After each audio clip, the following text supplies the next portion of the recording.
It's my foundation. It's my faith.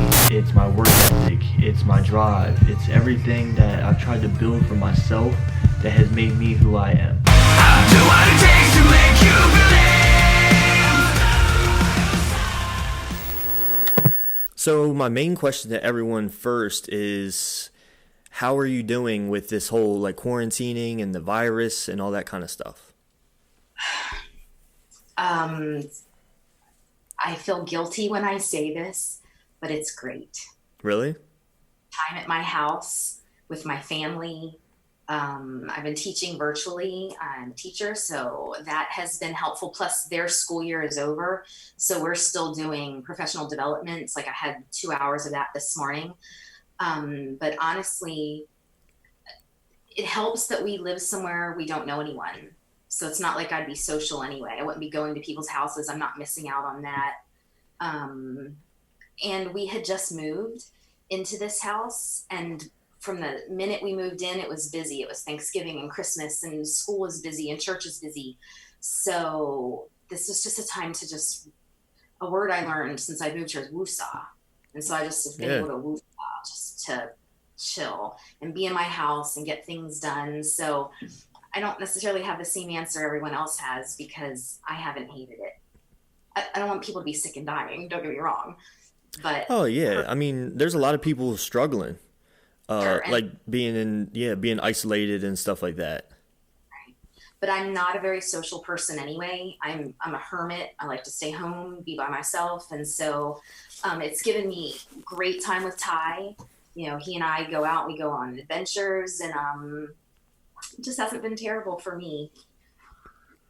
Yeah, I mean, same here. Obviously my life hasn't really changed much because I still work.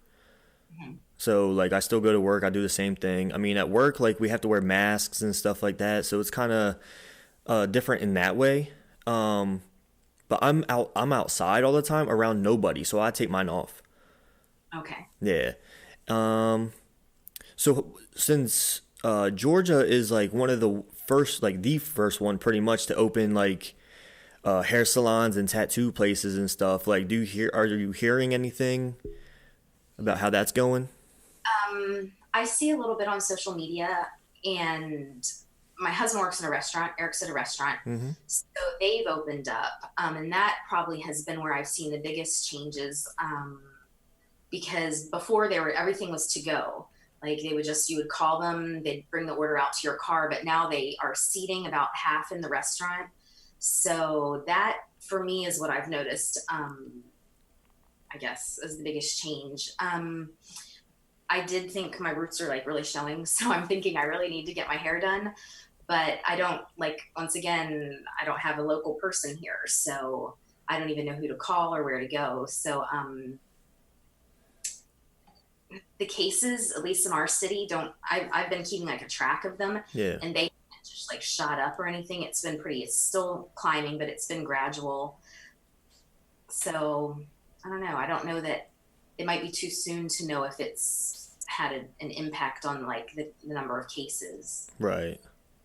Yeah, I mean it's a crazy thing because everyone is so it depends on who you are and like who you have in your family, that kind of thing. Like I was talking to a lady last night that I work with. She's got like the seat covered in plastic and all that kind of stuff. I'm like, wow, she's really taking it to like the next level. Turns out she had lung cancer, and she's like been 4 years away from that. And so I was like, oh, okay, that's understandable. You know what I mean? So I'm definitely like, we're going to grandmom's tomorrow, and I was asking my mom, I was like, do we have to wear a mask or anything? Because I'm kind of like worried about them being older. I'm not worried about myself, but yeah, I mean, grandma said she doesn't care, so she'd rather see her grandkids. Yeah, and that's a tough one. Maddie has been up here twice, Mm-hmm. and we took our chances. I mean, I don't know how smart that is. I'm not trying to be stupid. We didn't go out and socialize with a lot of people. We just kind of stayed home. We went out, but when we went out, it was outside. So we like went to like that river, and we stayed outside. We weren't up against people. we were at the river. Ty and I were on a walk the other day, and one of my students was there. I haven't seen her since March, and her instinct was to run up to me, sixth grader. Her instinct was to run up to me to give me a hug, and I wouldn't hug her, but I was nice about it. So we did the elbow bump thing. So I still touched her. I guess I probably wasn't that, but I don't want this kid to think like that personal touch probably meant more to her than me trying to be like, oh, I'm socially distant, stay away from me, because that you gotta have this balance. It just has to be a balance. Oh yeah, definitely. There's a balance between like being responsible and then like just being like overly cautious. You know what I mean? A lot of people are just too cautious. I'm like, we have to live our life. You know, we can't stay inside for this whole thing. You know, because at first it was set for 14 days and then it turned to a month. Now we're going on 3 months. Yeah. You know what I mean? Our last day of school was March 13th. I can remember Friday the 13th. And last week, I went back in to clean up my room. And you could tell I thought I was coming back on Monday because Georgia was also one of the last places to close schools. So when we left on Friday, they were saying, you're going back to school. Like, we're going to be here Monday. So my room looked like I was ready to be back on Monday. Then I went back 2 months later. And we couldn't have imagined it. Couldn't have imagined 2 months ago what the world would be like and how the paranoia and the fear. I mean, I just can't live my life in fear like that. I want to be cautious, I want to be careful, but I'm not afraid. Oh yeah, definitely. And so teaching, are you teaching like over Zoom, like that kind of thing?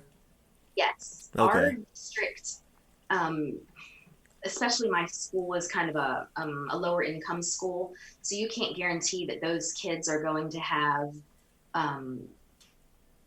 the technology that they need. So the school we had Chromebooks for every student. So the students were able to come in and get their Chromebooks, but then you can't guarantee they have any way to use them at home. I know there were some places that were offering free Wi-Fi, but that doesn't help if you don't have the technology to get it. So the day we left, they had prepared packets for the kids. So we had done that, but seriously, some of the kids didn't have transportation to get back to the school to either turn them in or get new ones or get their Chromebooks. So what our district decided is that their grades were basically the first 3 marking periods. And if they did turn in packets, if they were on the Zooms and doing the things they were supposed to do, you could add to their grade, but you couldn't do anything to hurt their grade because there's just no way to guarantee that they were able to participate. So the Zooms were super fun. I thought because after not seeing the kids for a long time, it was just great to see faces, and they were silly and a complete turnaround in their behavior. Like, they were very well behaved because they were nervous, what's going on, and they were super. And then, I mean, you can always mute them, so it wasn't bad at all. Oh yeah, for real. It was fun. I enjoyed the online teaching, and they're preparing us that we may have more of that next year. So. Okay. I feel like I'm trying to remember myself back in school. That would be hard for me. I'm the type of person that needs to be in a school setting. You know what I mean? I couldn't have done it from home, even though it seems easy. Right. You know? If you don't have that discipline, and if you don't have even some kids, like if they don't have a parent sitting there saying, okay, you need to do this. Yeah. Like, kid one time, our meetings we only had to do them once a week. And so our meetings were Monday morning at 11 o'clock, 10 o'clock. I had a kid show up on Wednesday and he was like, I'm sitting here waiting for the Zoom. I was like, okay, well, that was on Monday. I was nice about it.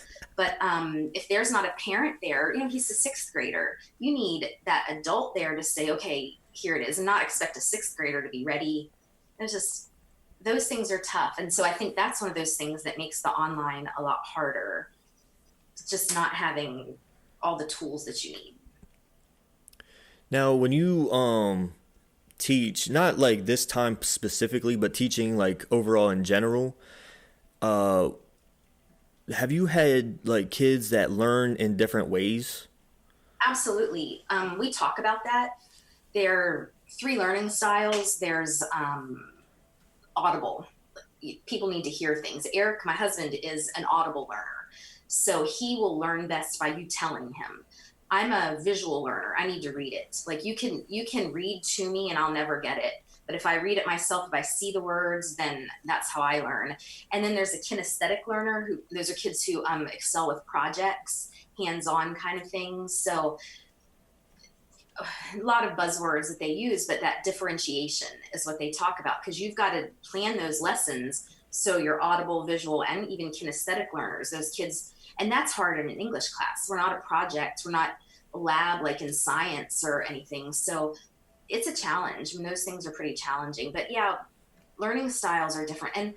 And just because those are three, that's just a small number of how many other things and accommodations you need to make for all the other like learning difficulties and disabilities and things. It's challenging. It's not just what I thought kind of going into it. You just get up there and you teach and then you sit down and let the kids do work. I mean, teaching isn't like that, at least not anymore. Oh yeah, I mean, I was in one of those classes, you know. I took algebra in 2 parts, so 2 separate years. And so I had to chew gum. And in school we weren't allowed to chew gum, but in that class I was allowed to chew gum because she knew that's how like I did better and I focused. One dude had to sit next to the wall and like do the outline of the cinder blocks with his finger. That's how he focused and stuff like that. And then another dude had to play like drums with his pencils, you know. So we had it wasn't like a special class, but it was just it was a smaller class too. But I think my dad did the right thing by putting me in a class like that. I know he did it mostly because he didn't want to teach me because he knows how that was. But yeah, I think that's something that I needed. And did you have do you have kids like that? Oh, absolutely.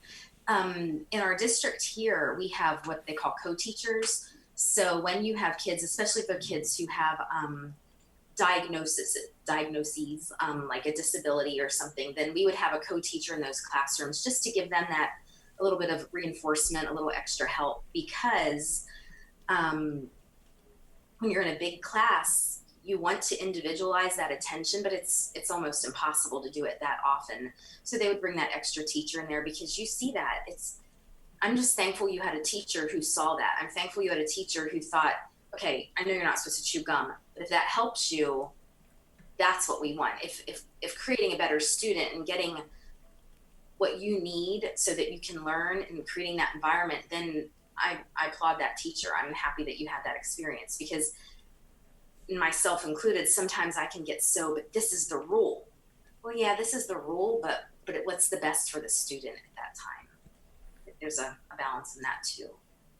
Yeah, and that's hard. And I think you really have to know that student to know if they're gonna be a pushover, like if they're gonna take advantage of you for doing that kind of thing, you know. And I think she knew I wasn't that kind of kid. She knew and she watched me spit out my gum every time I left the room and stuff like that. I mean, it's pretty cool. But that's your memory of that. I don't know how much algebra you remember, nope. But you remember the way she treated you. You remember the way that she looked at you as an individual and gave you an individual, we call them accommodations. But she did that for you because all she wanted was for you to do better, to learn. And so I'm happy you had an experience like that. Well, and it's funny is because when I think back at my teachers, I don't remember anything what they taught me, pretty much, you know what I mean? But I remember little things that they've done for me. And those are the things that stick. Right. You know what I mean? And that's weird. And sometimes I don't think about the things I did right. I think so often about the things I did wrong. And I can think about the individual students that if I could go back and fix that moment, because that moment is probably the one that stuck with that kid. It's hard. It's hard to, I don't know. I wish I was perfect, but I'm not. And so I continue to learn. And, so I see that you guys traveled to a lot of states to see different things. Is that another part of your learning? Do you like to learn when you travel to different states? Or is it just for fun? I do, but I I don't like make Ty, have a quiz about it later or anything. Right. He is just someone who gets interested in something and he absorbs everything. So we've been going on walks. We went on a hike last week. Well, the whole hike, he's giving me all this trivia he's learned. His two big passions in life are hockey and the band Weezer. Loves them both. And so, and this is how he discovered that he liked them. One day, it was a year ago, January, he walked up to me and said, I think I'll like hockey. And then he was the biggest hockey fan you've ever met. The other day we celebrated like the 40th anniversary, or I don't know how many years, of the 46th, I think, of the Flyers winning the Stanley Cup. Because we tell him all the time he should be a color announcer, because he's not necessarily the play-by-play guy, but if you want to know what happened in 1973, he's the one to tell you, because so anyway, when we go on those walks, he tells me all those things. He's full of information. I never knew that Rivers Cuomo was the lead singer for Weezer, but let me just tell you, those are things he's passionate about that. So, I learn as much on those trips from him as he does for me. So I guess that's it. I don't do it like, okay, now guys, we're going to go like, here's a worksheet, fill out the blanks. We don't do that. Yeah, I know that. But like, so when you remember you did like those university trips? Like you went to several different universities and stuff? We did that the summer that Maddie got married, and she had just gotten married, and Eric had a broken foot.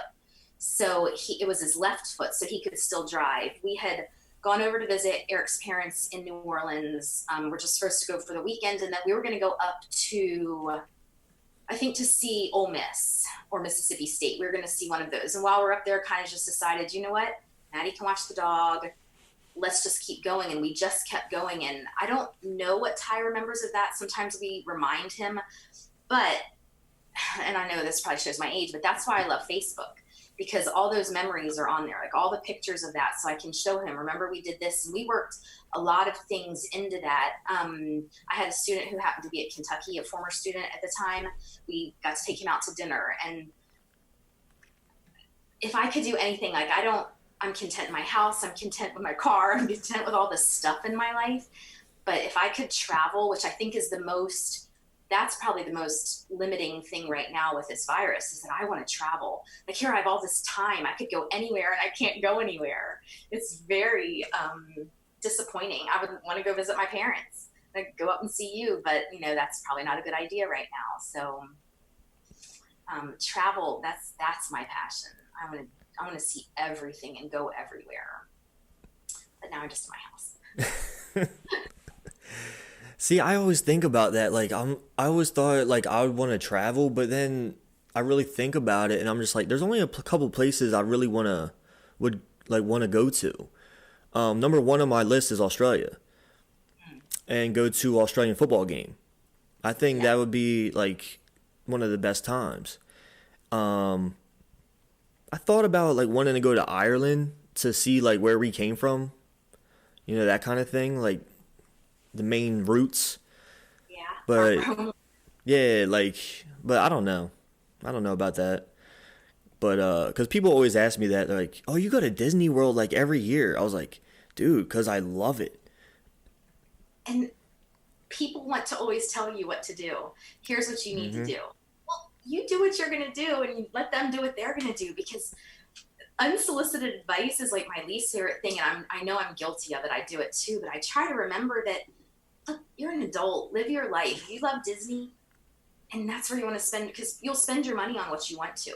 If Disney's, then do it, and that's what you should do. My ultimate dream vacation is Greece. And basically because I taught theater for so long, and theater basically started in Greece. Like that was the origins. And so I want to go somewhere and like touch things that are thousands of years, like man-made, thousands of years old. I just think that would be the coolest thing. Eric doesn't share that. He's like, he would go, but there's no passion in there for him. Right. He really wants to see different things, but there's a compromise there. So maybe we'll see it all eventually. Yeah, and where you get like a lot of like unsolicited advice is like social media and stuff like that. how much attention do you give social media? I'm on it a lot. I check it all the time. I post when I think something's going on. I'm not political on Mm-hmm. it, so I don't give that any attention at all. I just ignore it. Doesn't upset me. So when people are political, that's great. I know how to scroll. I but I don't live my life thinking that anybody's life is perfect, and I don't try to project mine as perfect. I usually just put like what I love about it is when it has like time hop or those memories, and you can go back and I get to see funny things my kids have said. Ty said funny things, and I love that because then it's recorded. It's somewhere, and I'm not a necessarily a journalist. I'm not a I don't keep a journal, and I don't really do great scrapbooks or anything like that. So I think that's like my family's scrapbook, and that's what it's really for. It's not for me to share opinions. People don't care what I think, but I know my mom sees it. I know my family sees it. My kids see it. It's a great way to connect with former students, and they're very important to me. So I don't necessarily want to talk to them, or they don't want to talk to me every single day. But I love wishing them happy birthday. How you doing? They have accomplishments in life, graduate college. I can celebrate that with them. That's what social media is for me. It's a happy place for me. And anytime someone tries to make it unhappy by I can just ignore it. Like I don't have to Mm-hmm. think about that. That's the beauty of it. It's not mandatory. Yeah, and you know what I hate that Facebook has become? Like it's created this whole thing. Like it's mainly political because now people are sharing these articles because of the headline. And they don't read the article to see, or they don't look at the source to even see if it's true. And Right. so now you've got people riled up and they're all upset. And then you find out, well, that's like BuzzFeed. Like that wasn't even a real thing. So not to knock BuzzFeed or anything, but whatever it is, they're not always vetted articles. And so people they get all in a tizzy about it and saying, that's not even real. Yeah, and I don't know. And then you see like people they'll share like they'll just share like CNN stuff. You know what I mean? I was like, why don't you find like another source that it like says it the same thing and then connect the two, and put them together. You know what I mean? Like I look at like two or three before I even form an opinion. But that's the wise thing. People should be doing that. You should be looking at other sources, but people are so like, I have a belief system and I know what I believe. That doesn't mean I don't look at what other people believe, Mm-hmm. because I don't, and I'm just so narrowly focused. How am I going to even be able to talk back to them? How am I going to be able to answer those questions if I'm not aware of other things? But I'm not good at that. I'm not good at being political because I vote. I'm conscientious about that, but it's not my thing. Yeah, I'm not a big political person either, but I think sometimes um I open my mouth when other people get too high on their horse, and I just kind of like to shut them up. And the beauty of it is you're allowed to do that. I mean, unless like Facebook police come and get you or something, but it hasn't happened yet. Yeah. No, I learned my lesson on Facebook. I don't really as much as I want to. Sometimes on social media, I just don't. I just hold myself back. I'm just like, look, man. Like a lot of people don't understand that you will never change someone's mind. Never. So you can say all you want, and that person can be wrong, but they're not going to change their mind on what they believe. And something that I try to instill in my kids, and I'm sure I learned it from my parents, was just to be the bigger person. Like just because something can be said doesn't mean you have to say it. Mm-hmm. Because to your point, you're not going to change their minds. So I can argue till I'm red in the face or till my fingers bleed by typing, and I'm not going to change all I'm going to do is like make us bitter. All I'm going to do is embattle us. And that doesn't interest me. Like I just like people to be happy and peaceful. And if there's something wrong, I'll address it. But for the most part, people's political beliefs don't affect me at all. They don't bother me. Yeah. And speaking of being a parent, I got a question from your daughter. Oh no. Okay. She says, what's the worst or hardest thing about being a parent? The hardest thing is you live in constant fear that something will happen to your kid. Like there's nothing scarier in my life than if something were to happen to one of my kids. But I think the worst thing about being a parent is watching a kid make a mistake, and sometimes you just have to let them make it. Like you can't step in for everything. I can't prevent everything. And you will always second guess it. Should I have stepped in? She had an incident with like a bully when she was a kid, and I didn't step in. And to this day, I don't know if I did the right thing. Like, should I or shouldn't I? But you know, I go to the principal, and now the bully's extra mad at her. I just didn't know the right thing to do, and I didn't do it. And so maybe that's the worst thing is so I second guess that. You know, that happened 15 years ago, but I still, oh man, did I do the right thing? Should I have done that? Should I have gone to the principal? But I don't know. Parenting, I don't know. It's my favorite thing ever. My favorite thing ever is being a parent. My favorite thing is my kids. They are just delightful people. They're growing into she's such a neat, okay, I guess she'll watch this, but she's a neat person. Like she's not just, oh, she's my kid and I love her. She's a neat person. She has funny ideas and she has great ideas, and she teaches me things all the time. Ty already talked about him, how he does that. So I recommend it, you know, be a parent if you can. And if you can't, enjoy the other, you know, the people in your life. Because someone on Mother's Day wished me a happy Mother's Day. And so I said the same to her. And then it dawned on me, oh, she might not be a mother. And she wasn't, but she has a niece and nephew. And I thought, well, I can get that because I know the way I feel about you guys. Yeah. How important you are to me, that I could see that would be very fulfilling in my life. Right. That's crazy because I remember, I don't know when I had him on. I had him on a while ago. I had my dad on, and I asked him, I forget what the question was. And he was telling me how he always learned from other people's mistakes, whereas us, we didn't. We learned from our mistake, you know what I mean? And yeah, it could have gone in the wrong direction. And so I couldn't imagine what was going through their heads.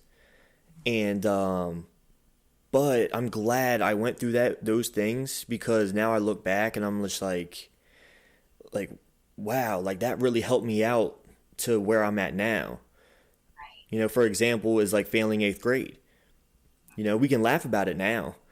But back then when it happened, I was crying and like I had to go back to the same school, you know, and it was one of the hardest things I had to go through, but it brought me into a class that I loved being in at Red Lion. Good. Whereas other people are looking back, oh, I hated high school, blah, blah, blah. I loved it. I mean, I hated the work and stuff, but the social aspect. Think about that. Like if your dad had then intervened and said, okay, then go to a different school so you don't have to deal with that, you would have had a different experience. You might have liked it, but you wouldn't have had that experience. And so your dad made you go through something tough, and that's hard as a parent. It's hard to watch when you know your kid's unhappy and you know it's going to make them miserable, but it's also, it helped you grow. And if my job is just to keep everything so you're just happy all the time, how are you going to grow from that? Right. Yeah, exactly. So how would you put your childhood versus your kid's childhood? Good and bad. A lot of similarities. We didn't live near family. And so it made our families tight. I was thinking what you said about how your dad learned from other people's mistakes. One thing I thought was different is the age gap between you and your siblings. Like you and your siblings are pretty close together, almost the same difference as your brother and I are, or your dad, my brother and I are. That's significant because he didn't have somebody else. You had Alyssa and you had Jonathan. You guys were together all the time, where Aaron and I weren't quite like that because we were almost 5 years apart. So my kids were further apart than that, and that's a big difference. They never went to school together. There was never a time, like my brother and I went to school 3 years together. We never, they're very separate in that way. But I hope that my kids always felt like unconditional love, because I always felt that. I was never like perfect. I was never that perfect, person I think my mom liked me to be. My mom showed me unconditional love. I always knew that no matter what, she was there for me. And the decisions I made, she didn't always agree with, but she would always back me up. One of those, I was a cheerleader until like 11th grade, and I just really didn't enjoy it. It wasn't my thing. I wanted to try something else. So I wanted to play volleyball.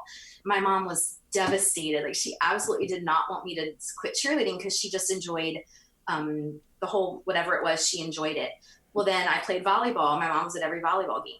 I mean, it wasn't her first choice, but she supported it all the time. So I hope that my kids know that. I hope that, we tried to be there for all their things, that was very important to us.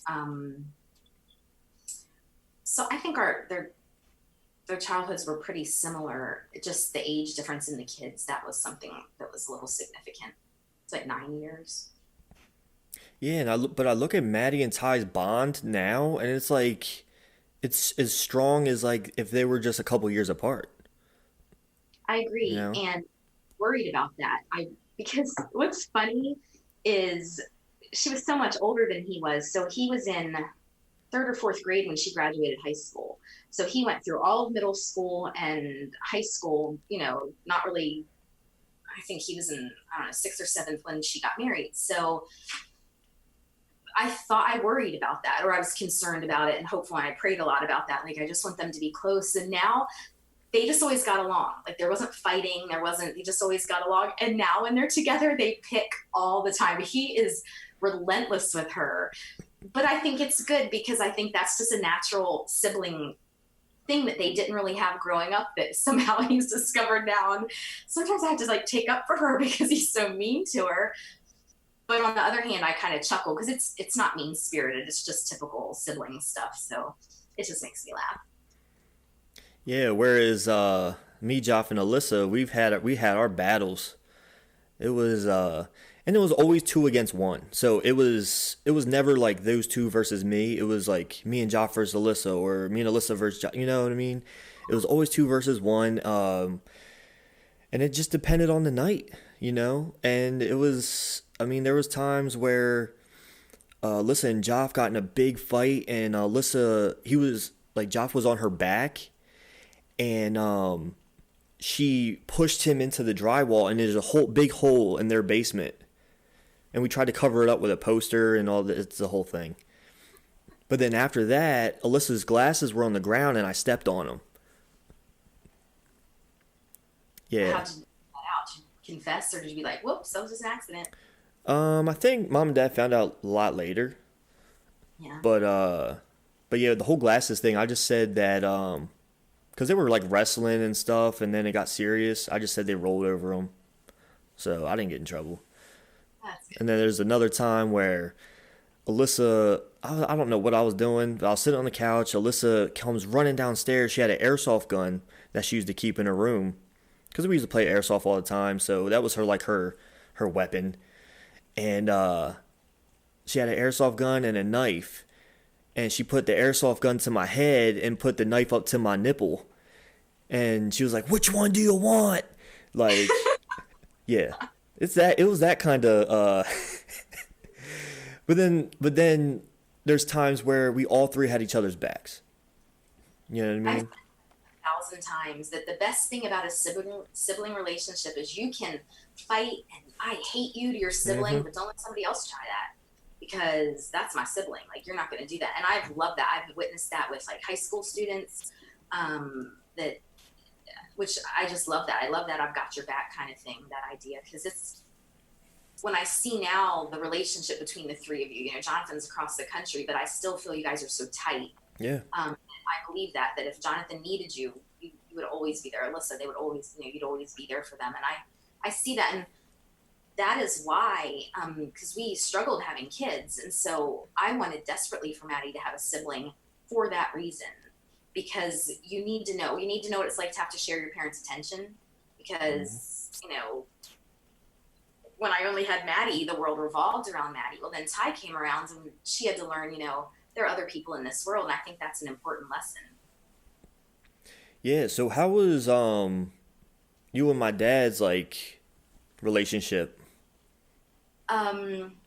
Growing up, I mean, when we were little, I think we played together. A lot of pictures of us together, but with that age gap, I was in eighth grade when he was a senior, so we didn't coincide. Our groups didn't. However, your Aunt Wendy and I were friends before your mom and dad dated, and Wendy was a way that your dad would say, "Hey, do you want to go see Wendy tonight?" And that would give him an excuse to see your mom before they ever got together.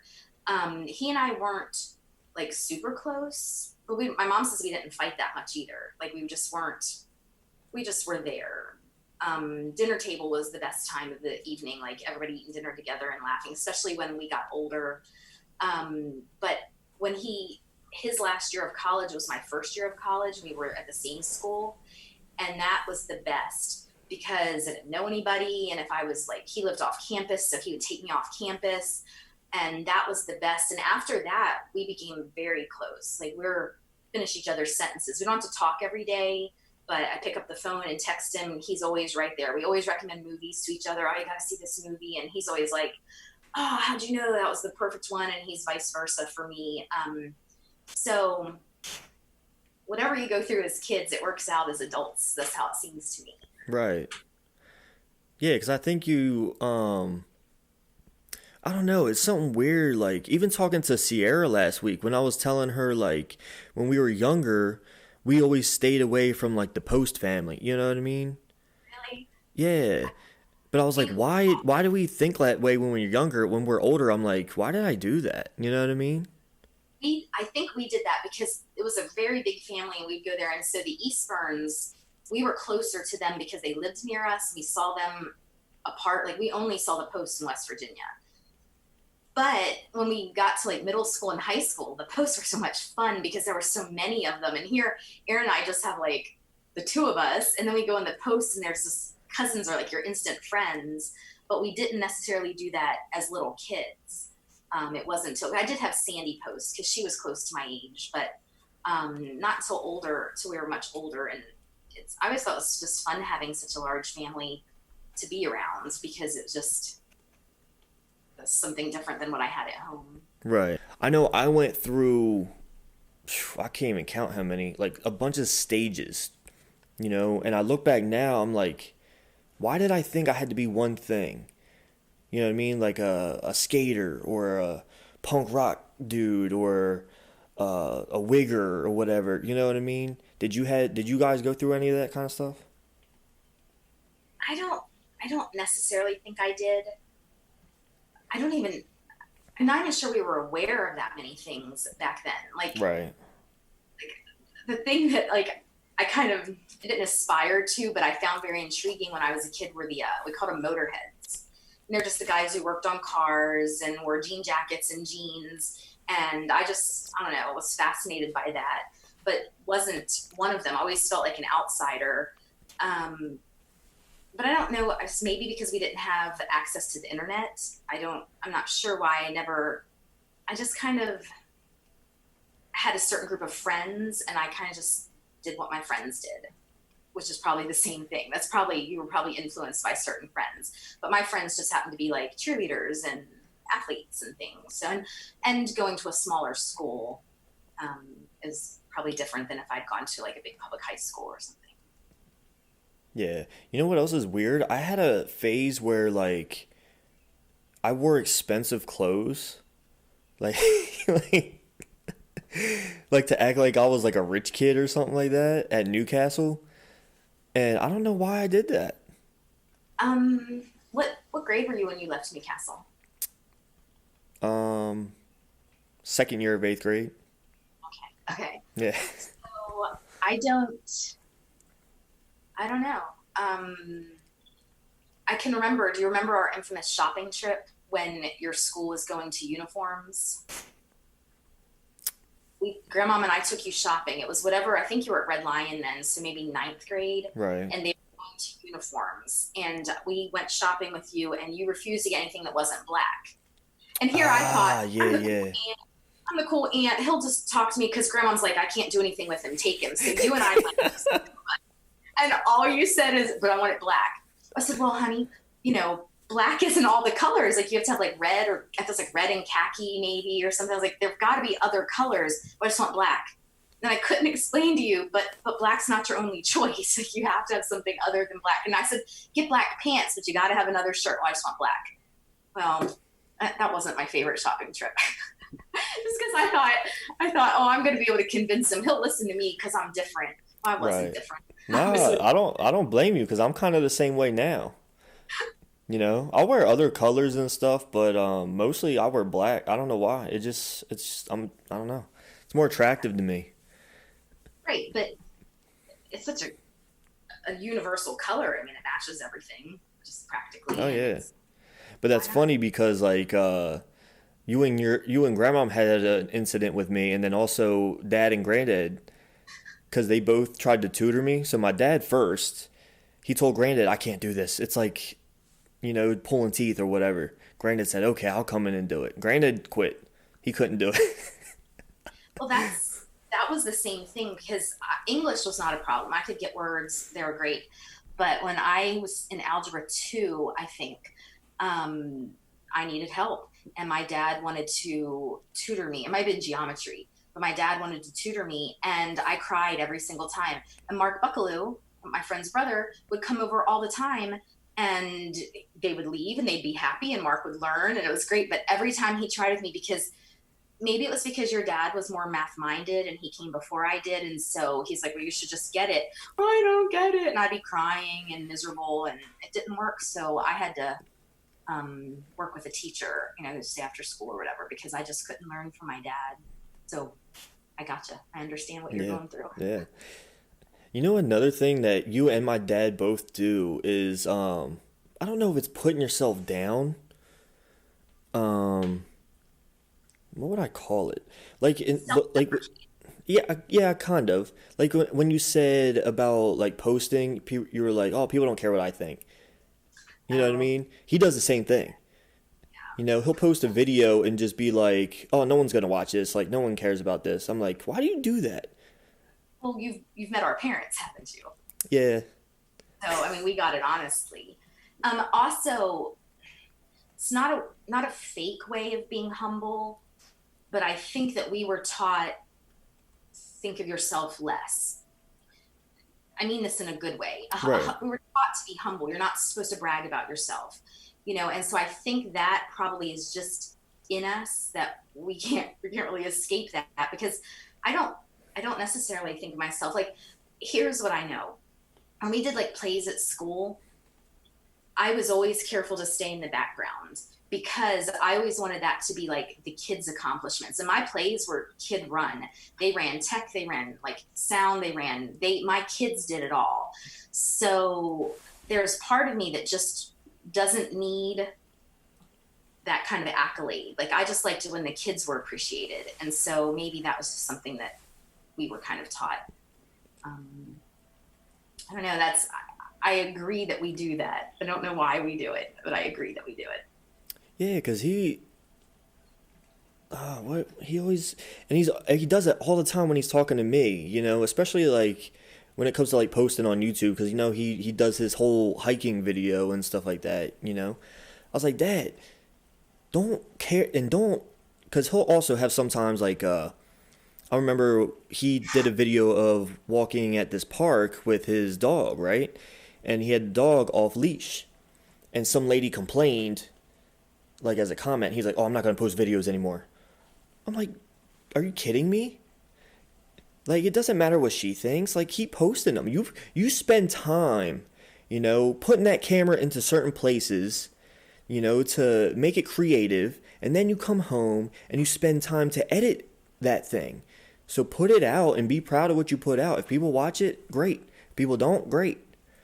She's also, that lady from the grocery store right now is yelling at you if you're not following the arrows. Oh, because there are people like that unsolicited advice kind of thing. Was he doing anything? Was he doing what was wrong? Probably. Did it hurt anything? Was the dog going crazy? Was she running? No, your dog is amazing. People just have to, there are just so many different kinds of people in life, but she's that person. She's Karen, the internet Karen. She's just got to tell you, you're not supposed to do that. Oh, was it hurting anything? He didn't do it for long. Clearly he was taking a picture. I mean, I just hate that those people are the ones who kind of like squash other people's like creativities, and it's a shame. Yeah, and then it's just like if I think those people like kind of like tried to run the world would just be blown up by now. Because those people just, they don't know, they just like to call other people out. I'm like, worry about yourself. Get your life in order before you try and, talk to someone else. That's something I read yesterday. Someone was complaining about someone's punctuation and grammar, spelling and grammar, and the person misspelled grammar. Well, you better be 100% sure that your house is in order before you're going to go call someone else about theirs. It's just the way it is. Not that we don't all make mistakes, but spell check didn't spell grammar wrong. Yeah, that's what I'm saying. Oh my gosh. Because that's one of my biggest pet peeves, and I have a lot of them. You know what I mean? Absolutely. Oh, it's crazy. So how long have you been married? 30 plus years. So it'll be 31 in August. Okay. I was talking to my wife last night about this? What do you think about, should you marry your best friend? Because a lot of people, like, I feel like Heather's my best friend. You know what I mean? But I also see marriages where, like, they have separate best friends. Mm-hmm. You know what I mean? But so they're just pretty much like a man and woman together. Like, they don't hang out like that. They don't talk to each other like that, or, So what would you suggest if someone was asking for advice? Eric was my best friend before we were married. I mean, before we dated, he was my best friend. And then my roommates were kind of like, oh, he likes you. I was like, no, he's just my friend. And so it evolved from there. Picking a life partner is easy and it's hard. I mean, it's easy. Mm-hmm. You love that person, you make a decision, be with them, because it's all about your decision.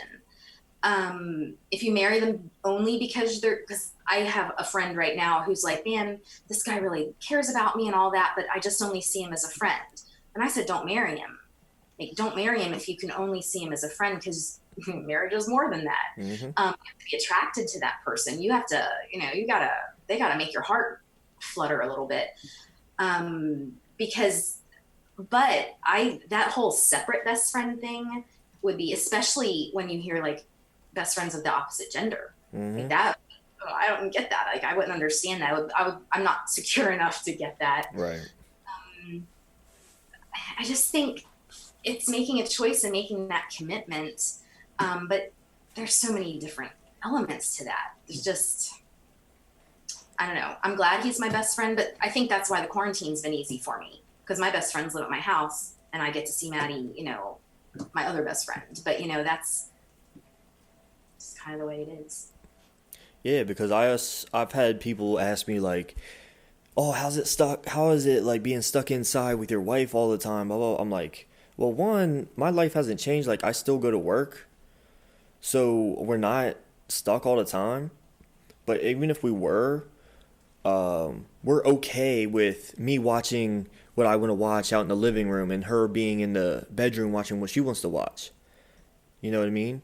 We're not together 24/7, even in our house. A lot of times I'm in the basement doing this, or I'm lifting, or I'm doing, something for my business. I don't know.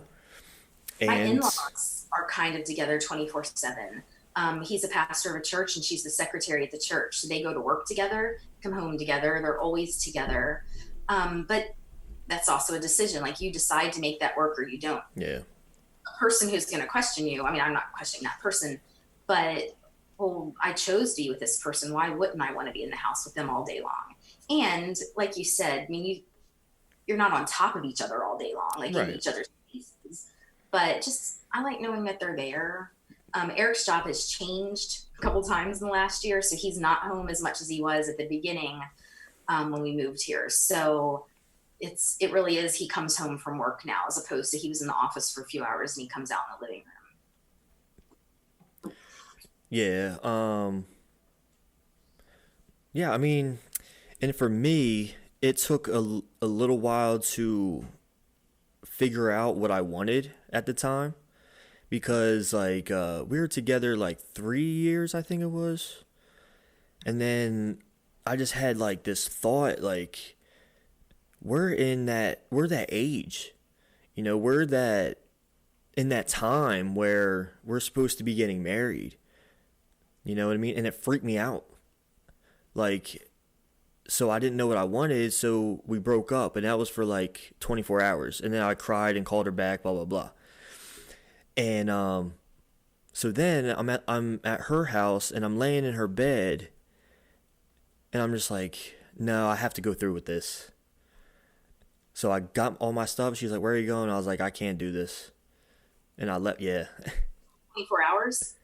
Huh? Like in that time period, that 24 hours? Oh, it was like a day after.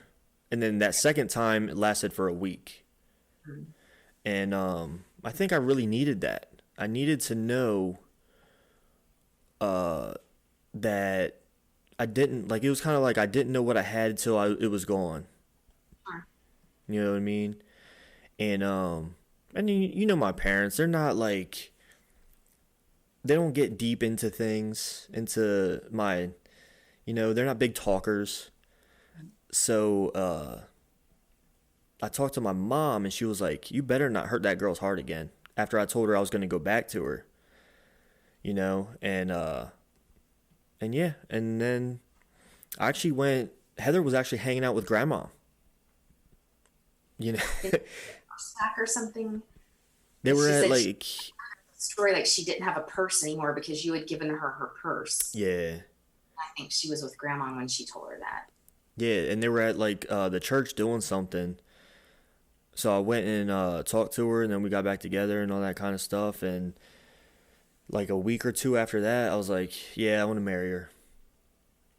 Mm-hmm. So Dad's advice to your dad was, don't marry her because you think you can live with her, or marry her because you can't live without her. Hey, that's good advice too, but I mean, that's pretty profound. If you can't see yourself every day not with that person, get with that person. Yeah, it's weird because I can't see Granddad saying that. No, he didn't say it to me. Your dad told me he said it to him, I think. I hope I got that right. Yeah, sure. I mean, still, I still couldn't see Granddad saying that, Every time I'm over there and I'm talking about something, usually I'm ranting. So yeah. I understand, but because Grandma was a great listener, she'll just sit there and like listen to me talk. But Granddad will come in, say hi, and then leave the room. It's because he'll hear what I'm talking about and just like, nope, don't want any part of that. But you're exactly right. One time I called him very upset from college, and I made him very uncomfortable because I was upset and I wanted to talk about my feelings, and it's just not his thing. Yeah. However, I'd like to share a story about him. The night that I got married, it was like chaos. We had the rehearsal dinner. Something was wrong. The guys didn't all have their ties and cummerbunds, so we had to like figure all this out. It had been a chaotic night, and I was getting ready to go to bed. And because we had so much company, I was sleeping on the living room couch. So I was like painting my nails or whatever, getting ready to go to bed to get married the next day. And my dad walked downstairs and never said a word, because that's who Granddad is. But we stood in the kitchen and just cried and cried and cried. And we just cried for like 10 minutes or something. And then, okay, well, good night. And he went upstairs. But then when I went to bed, he had put like a note, and I still have it in a lockbox, the note that he wrote, just because he's not a talker. That's just not who he is. But he wrote those feelings down because that was the best way that because, if it gets uncomfortable, he's going to leave. He's going to walk out, not because it's a bad thing, just who he is. But he was able to express that on a letter, which I thought was really nice. I still have it. That's cool. Yeah, it's a kind of a neat moment. Yeah, I mean, I've never had, I think having Dad on the podcast was probably like the deepest, we've ever gotten. You know what I mean? I also think that it's such a good format because it allows you to ask questions. Right. Sometimes conversation doesn't really, I'm not I'm not a communicator in that way. But being married to Eric, you had to be, because Eric talks about everything. He walks in the door, he wakes up talking, he talks all the time. And I don't. And I would frustrate the life out of him when we first got married, because he would be like, why won't you talk? It's a learned thing. I didn't learn to talk because we didn't talk at our house. They were lovely. Please don't take that there's anything wrong with the way we grew up. It was just different. Mm-hmm. And so we had to, that was something where, to me, Eric talked too much. To him, I talked too little. And which is ironic, because the stereotype is that the woman's the one who talks so much. But that has always been the opposite in our relationship, always. Yeah, I think we're kind of like 50-50. I think it depends on the day. But it's also a decision. Like, you make a decision to share your feelings. Oh, yeah. So I think so often people want to act like, well, this is just the way life happens. Well, life doesn't just happen. Like, things happen in your life, but it's how you deal with them. How you decide, okay, I want to talk about things. I need to get this off my chest. Maddie was always good at that. She's like her dad. She's Eric, and unfortunately Ty is me, poor guy, because he's just different. He's more like I am. Yeah, and it's weird because, like, me and Joff will have, like, real deep conversations and stuff like that, whereas, like, my parents aren't like that, But Alyssa is just like them. Like, she's not a big talker, you know what I mean?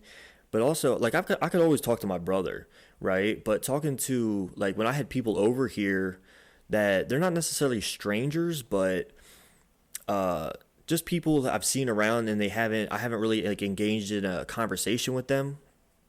But then we get on a podcast and then they just open up, you know what I mean? And it makes me want to open up, and it makes me want to talk. So doing a podcast, like, really has helped my social ability to, be vocal and talk about things and ask questions and stuff like that. Whereas before, I was too shy. Yeah. But I also think, because some of the podcasts that you have are fitness related. Yeah. That's your passion. And when you get people on there, people like to talk about what they're passionate about. Even quiet people will talk, I like a good book, or I like this, they'll talk about that. So I think it's such a great format for you to share your passion, mm-hmm. to tell people what that's all about. And you will get excited. I'm not terribly passionate about fitness necessarily, but I've been trying to work out a little bit and do some things. And so I'm finding more of that, finding more of,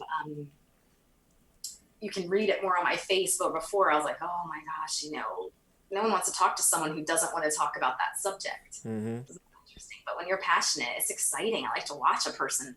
Wow, why do they like it so much? And it's contagious. I was like, not communicable.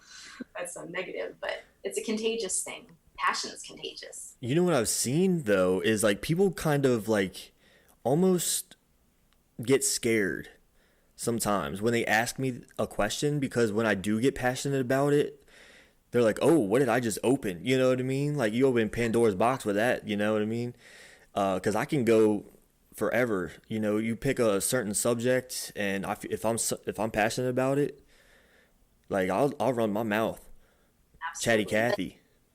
Great. I mean, I think that's fantastic, because I can't tell you how long it takes people in life sometimes to find their passion. I mean, you talk about my kids, I'm excited. I'm going to talk about my kids. I'm going to talk about my husband. I'm excited about those things, but it's hard to talk about the hard things. It's hard to talk, like, finances and stuff like that, when it's not, that's not always fun to talk about. But in marriage, that was what I had to learn. You got to talk about all of it. Like, right. It's just tough. So how is your fitness stuff going? How you been with that? I have not missed a day in, like, weeks. I'm not killing it, but I'm on the track. So I tried to start at home, just walking around the neighborhood. And I was just getting shin splints because the pavement was just too hard. I've notoriously had shin splints, like, forever all my life. But I started at the track at Ty's school, and it's rubbery and it's fantastic. So I'm pretty good. Last night, Eric's gotten on it with me now, so he walked a few laps last night. I listened to what you said because I took some advice from you. So I walk a lap and then I do something. So I'll do like sit-ups or my arms or jumping jacks or just something. The bleachers are only like eight. I tried to do like stadiums, so they're only like eight. Oh yeah. So it's probably a good start for me because I'm not going to run those very much. But I'm not trying to go crazy, but just watching what I'm eating. And I'm also, since we moved, I'm like 25 pounds down. So still a little bit more to go. But some of that was just stress of moving.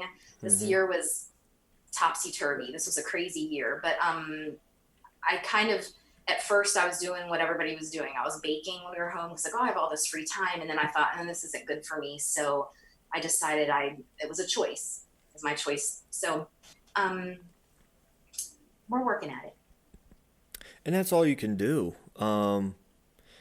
This is, it is something that I'm trying to keep myself calm, because it's not just you. It's other people that I've told for some reason. So when you hear about working out, people always think you have to be good at it, or you have to go to the gym, or you have to, you have to have these certain things, to reach a certain level. I'm like, no, start with walking. That's the like, you can walk anywhere. You know what I mean? And it's free, and it does so much for you. People don't have no clue, how much walking does for you.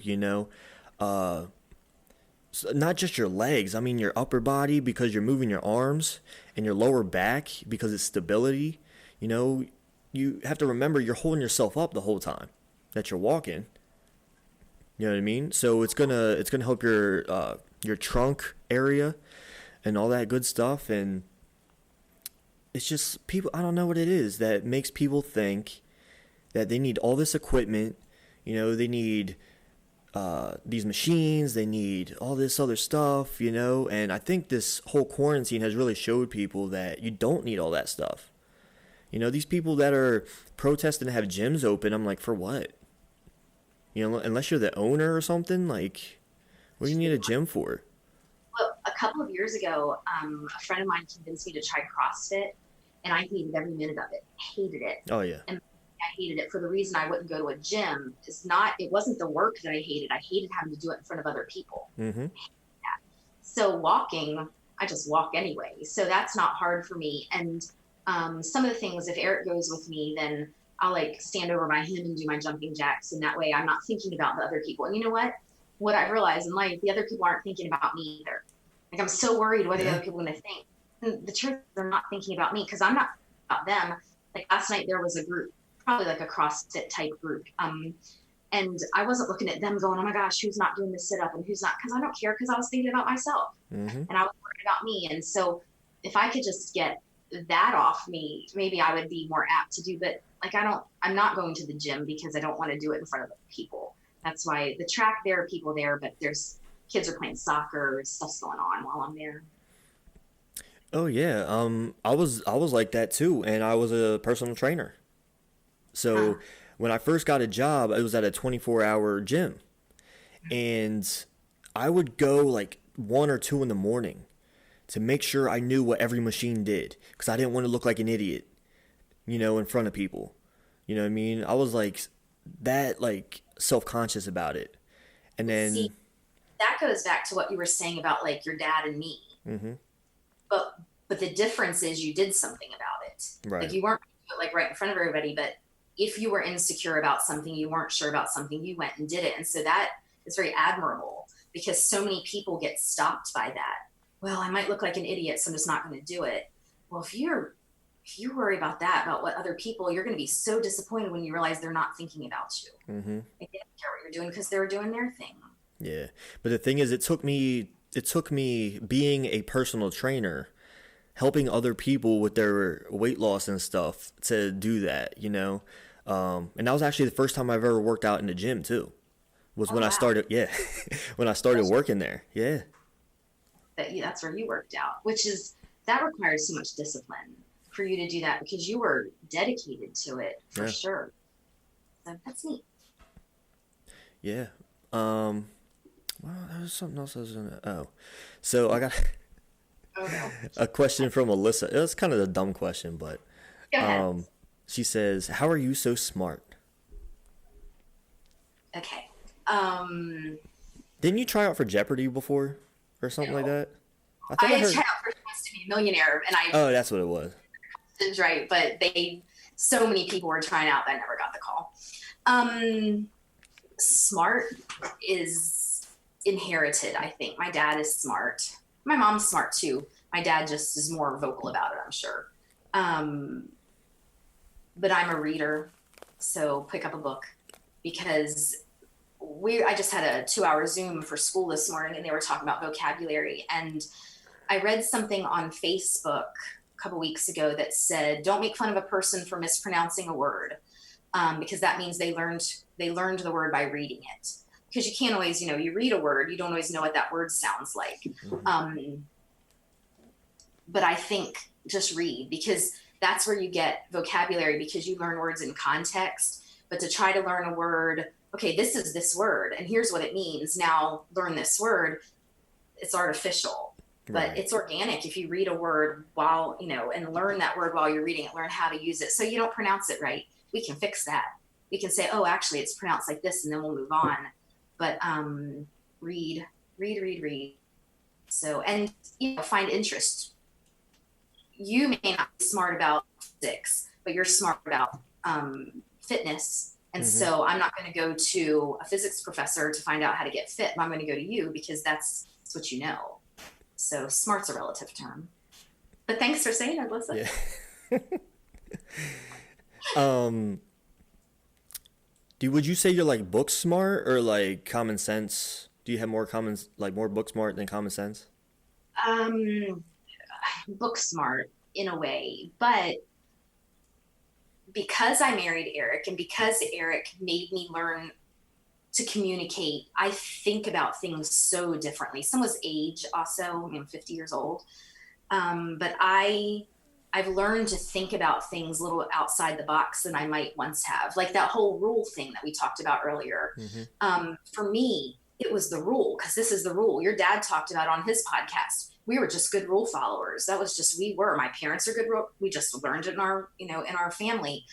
But wisdom comes with knowing when is the right time to enforce the rule and when's not. Of course, you're not supposed to chew gum at school. You know why? Because I don't want gum all over the bottom of the desks and the chairs, because that's where it ends up. But if it helped you, your teacher had that wisdom to know, well, this is what it does, and if it's going to help his learning, well, we're not going to worry about the rule for a minute. And I think that's a common sense smart that not everybody gets. So is that an answer? Yeah, I mean, I always thought I was like street smart because I learned a lot of like being out in the. I'm not gonna say being out in the streets because I'm not like from the streets, you know what I mean. But I had a lot of hard dudes that came around our neighborhood, and I learned a lot like growing up and stuff like that. Until the other day where like a cop came to my door and I just kind of like went along with what he was saying, and then he left, and then my wife was like, "Did he show you his badge?" I was like, "No." And then she was like, "You're not as street smart as you thought you were." Blah blah blah. Maybe you just knew. You just sensed. Maybe I just yeah. I mean, there was another time I bought meat out of a unmarked truck. This dude was selling meat. Heard of that? I've never done it. Yeah. People would come to the door and try to sell you meat out of the back of their car. I never did. Eric's restaurant guy, so he's too big on like USDA and all that kind of stuff. Well, that's the thing. Like, I did more. I was asking him like questions about it, and I was just like, and the dude like went into like this sob story about him feeding his family and stuff like that, and I was just like, I mean, he was really being persistent. Like, it was probably like 30 minutes he was sitting there talking to me, and I was like, I'll buy a few steaks, man. Like, you know what I mean? It wasn't expensive. So it was all frozen and packaged correctly. So okay, well, that works. So it wasn't like it was awful, like fine. raw or anything. But I think maybe even with that, the policeman coming to your door, you get a perception for someone who's, you've met cops, so Right. the presence that they have. I remember I had a student years and years ago. This kid was 16, could drive a car, and told me his mom was a doctor. And I was like, okay, because I met her. She was a lovely person, but I just knew from the doctors I've met she wasn't a doctor. Yeah. And it turns out she wasn't. Like, this kid was 16 and did not know what his mother did for a living, but she was financially astute, and she owned medical buildings. Well, somehow this kid did not know the difference between his mom being a doctor, but I just talked to her and she didn't talk to me like a doctor. Yeah. She loved me. That's not disparaging at all. Right. I just knew.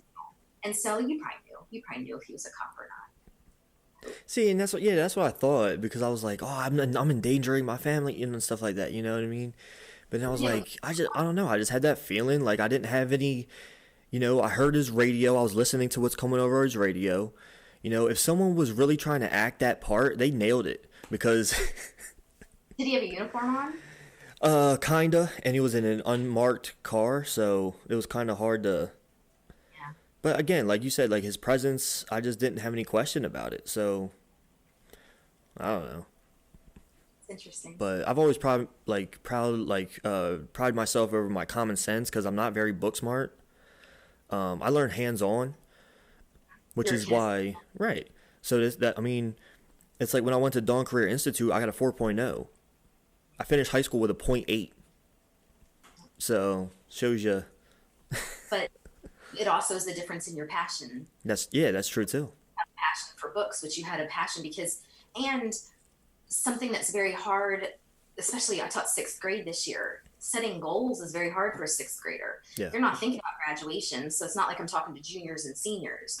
I'm a 6th grader, so what are his goals? Go to 7th grade. I mean, that's kind of a hard thing to do, but you went to Dawn Career and you said, this is what I want to do. Maddie had the same experience. Maddie did a little better in school, but she did not love school. I mean, she just didn't. And we were telling her for years, well, you're going to college because you're going to college. And she came up to us one day, she wanted to be a hairdresser, and she said, all right, I'll go to college, but as soon as I finish college, I'm going to beauty school. Mm-hmm. So we had to talk about that. It's like, look, this is where her passion was. And I don't think that they kept like 4.0. I don't think they kept grades like that, but she excelled in beauty school because it was her passion. It's what she wanted. And that was a great lesson for me, that everybody's not supposed to go to college. Right. And that doesn't mean that they're not productive, and it doesn't mean there's anything wrong with that, because a lot of people go to college and are unproductive. That there's no guarantee just because you go to college that that's going to make you successful. Right. And then there are other definitions of success. Yeah. And we'll finish up. I like to ask everyone this question, and you are like where you are at in your life. What still drives you? What still motivates you?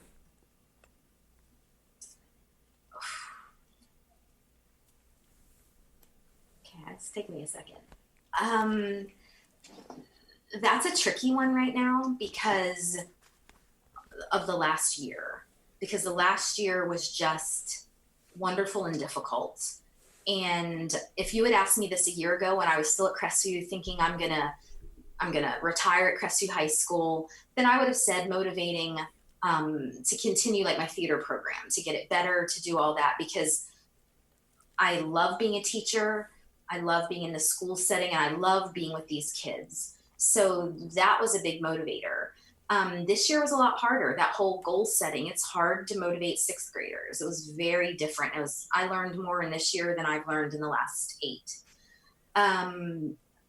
But I'm motivated not to become complacent, to just keep going, to keep driving. So I'm motivated to better myself. Like I still, something I've told students for years is just because you get out of school doesn't mean you stop learning.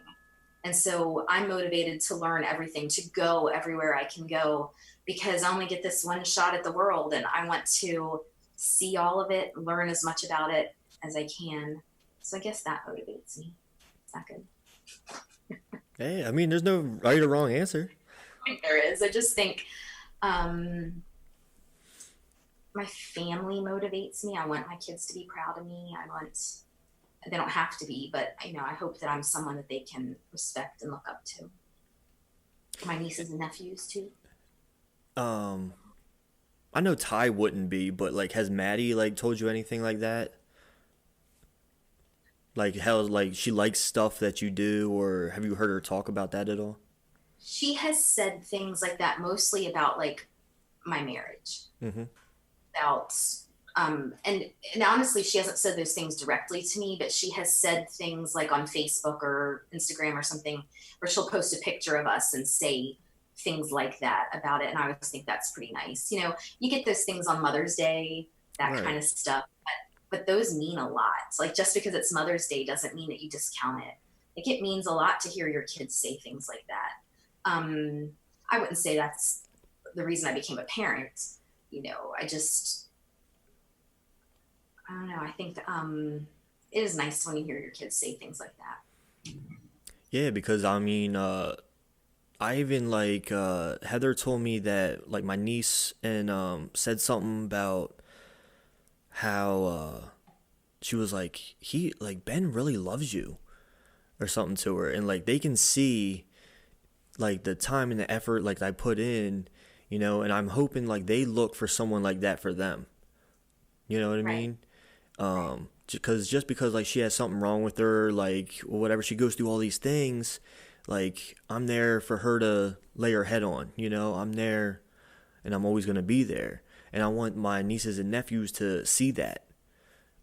And we You talked know? about that earlier about that word commitment. Yeah. Like it's a decision. Like you decide you're going to be committed, and you either are or you aren't. When I look at your grandfather, when I look at granddad and how he is with my mom, he is not the verbal guy. Like he's not the one. Oh, hearts and flowers, Janet Kay. But granddad is there for her, and like, she's been there for him. Just she's had some struggles Mm-hmm. in the last few years.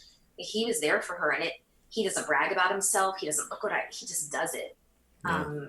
And I think it's not the words you say, it's your actions. I mean, that's so important. That means everything, because you can say something and great, I can say a lot of things, but man, if I don't actually do it, it doesn't matter what I said. Yeah, and the coolest thing to me is that they actually see that. For her to bring that up, I was like, wow, she's actually like paying attention to what I'm doing. So I have to make sure that I'm living, I'm doing what I want to do because, and then with that video I got for my birthday, I Are never, you gonna put it out? I want to see it. huh? Are you gonna put it out? I want to see it. It's on Dad's YouTube. Oh, is it? Okay. I'll Yeah. look for it. And I've never thought about people thinking stuff about me. You know what I mean? But when you hear everyone has something similar to say, it's like, wow, they see that? Like they see what I'm trying to do. You didn't have to talk about it. You don't have to say, look who I am, look what I do. Right. You do that, like what you do, the way you carry yourself and all of that. I mean, and honestly, I'd rather have that than anybody say, oh, you said such nice things. Oh yeah, definitely. I've always hated the idea that the nicest people are to you is at your funeral. Ugh, yeah. Like, I hate that. Like, why are you going to say nice things to me at my funeral? I'm not going to be there to You enjoy can't it. even hear it, yeah. Right, say it on your 30th birthday, or say it. Like, I'm a big advocate of telling the people you love them. Tell the people you love that you love them. Let them know you care, and then show that. So don't just say it, but show it. Like you show Heather, Granddad shows Grandma, and he's not the big words guy, but his actions say way more than any words could. Oh yeah, definitely.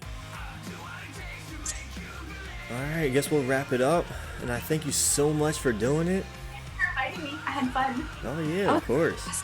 I was nervous. My neck was all splotchy when we Jeez. started.